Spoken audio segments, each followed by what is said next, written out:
আমাৰ চৰকাৰ অহাৰ পিছত আমি এটা আইন আনিম বা বৰ্তমান আইনৰ য'ত সংশোধন কৰিব লাগে আমি সেইখিনি কাম কৰিম, যাৰ ফলত যে কোনো মুখ্যমন্ত্ৰী, মন্ত্ৰী বা বিধায়ক তেওঁলোকৰ পৰিবাৰ, ভাই ককাইক যে চৰকাৰী কামত সোমাব নোৱাৰে, চৰকাৰী ঠিকা নাপায়, চৰকাৰী আঁচনি সুবিধা ল'ব নোৱাৰে, তাৰ বাবে আমি এটা আইন আনিম।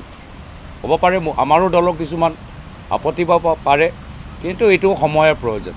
অসমৰ জনসাধাৰণে বহুত বছৰ এনেকুৱা দেখিলে, এই ধৰণৰ ৰাজনীতি দেখিলে। এতিয়া সময় হ'ল নতুন ৰাজনীতি, সময় হ'ল নতুন অসম, নতুন অসমৰ বাবে। মুখ্যমন্ত্ৰী সেইটোও কৈছিল যে বিধানসভা নিৰ্বাচনৰ আগত যদি জুবিন দায়ে ন্যায় নাপায় তেতিয়া তেখেতক অসমৰ ৰাইজ ভোট দিব নালাগে। এতিয়াতো তেওঁ কৈছে মই বিধানসভা নিৰ্বাচনৰ পিছত মই জুবিন দাৰ সম্পৰ্কত কথাখিনি চামগৈ। এতিয়া সেইখিনি কথা কিবা মূল্য আছেনে নাই? কোন মিছা কথা কৈ আছে জুবিন দাৰ সম্পৰ্কত?